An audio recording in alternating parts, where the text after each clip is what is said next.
क्या आप जानते हैं रावण की मृत्यु के बाद उनकी पत्नी मंदोदरी का क्या हुआ? रामायण के कई ऐसे पात्र हैं जिनके जीवन से जुड़ी बातें आज भी रहस्य हैं। इनमें से एक चरित्र रावण की पत्नी का है जिसके बारे में कई रोचक तथ्य मिलते हैं। आइए जानें रावण की मृत्यु के बाद के उनके जीवन के बारे में। रामायण ग्रंथ में न जाने कितनी ऐसे कथाएं हैं जिनके बारे में आज भी पूरी तरह से जानकारी नहीं है। ऐसी ही एक कथा है रावण की पत्नी मंदोदरी के जीवन और रावण की मृत्यु के बाद के उनके जीवन के बारे में। हिंदू महाकाव्य रामायण के अनुसार लंका के राजा रावण की रानी के रूप में मंदोदरी को वर्णित किया जाता है। रामायण में उन्हें सुंदर, पवित्र और पतिव्रता स्त्री के रूप में दिखाया गया है। उन्हें रामायण काल की सबसे सुंदर पंच कन्याओं के रूप में जाना जाता है और मान्यता है कि उनके नाम से कई बाधाएं दूर होती हैं। आइए जानें रावण की मृत्यु के बाद मंदोदरी के जीवन के बारे में कुछ प्रचलित कथाओं के बारे में। मंदोदरी असुरों के राजा मायासुर और अप्सरा हेमा की बेटी थी। मंदोदरी उस समय की सबसे सुंदर और गुणवती स्त्री थी। इसी वजह से लंकापति रावण ने उनसे विवाह किया और वो लंका की पटरानी बनी। मंदोदरी हेमा नाम की अप्सरा की बेटी थी। एक बार देवराज इंद्र की सभा में ऋषि कश्यप के पुत्र माया की दृष्टि हेमा पर गई और वह उस पर मोहित हो गए। माया ने हेमा के सामने शादी का प्रस्ताव रखा। शादी के बाद हेमा ने मायासुर की बेटी को जन्म दिया, जिसका नाम मथुरा रखा गया। अप्सरा की पुत्री होने के कारण मथुरा अत्यंत सुंदर और आकर्षक थी। जब मंदोदरी का विवाह हुआ तो उसके पिता मयासुर ने योग्य वर की खोज शुरू की, लेकिन उसे अपनी सुंदर पुत्री के योग्य कोई वर नहीं मिला।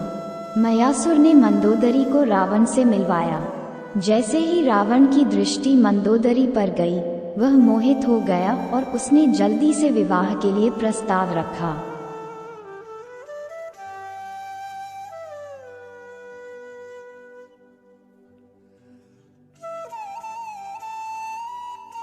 मयासुर ने मंदोदरी को रावण से मिलवाया।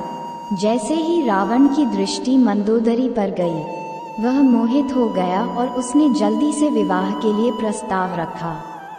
रावण ने मंदोदरी को वचन दिया कि हमेशा केवल मंदोदरी ही उसकी पत्नी और लंका की रानी होंगी। विवाह के बाद मंदोदरी को उपहार के रूप में मायासुर ने रावण को सोने की लंका दी। एक कहानी यह भी है कि रावण की मृत्यु एक विशेष बाण से हुई थी और इस बाण की सूचना मंदोदरी ने ही हनुमान को दी थी। मंदोदरी के दो पुत्र को मेघनाद और अक्षय कुमार थे। हालांकि कुछ पौराणिक कथाओं में माता सीता को भी मंदोदरी की पुत्री के रूप में वर्णित किया जाता है।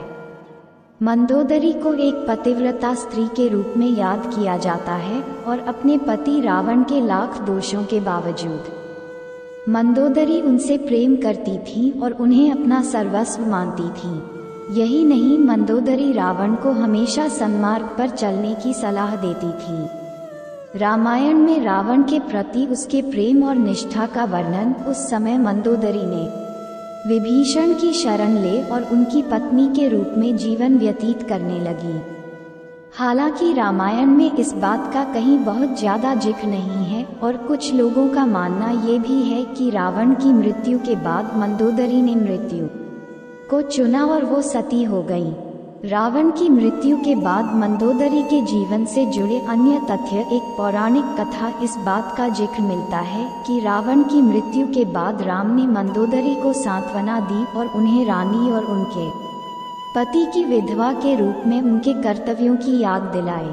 इसके साथ ही उन्होंने लंका के नए राजा की पटरानी बनने की सलाह भी दी। लेकिन मंदोदरी ने विधवा का जीवन ही स्वीकार किया और आध्यात्म में डूब गई। मंदोदरी ने अपना आगे का जीवन धार्मिक प्रथाओं के लिए समर्पित कर दिया।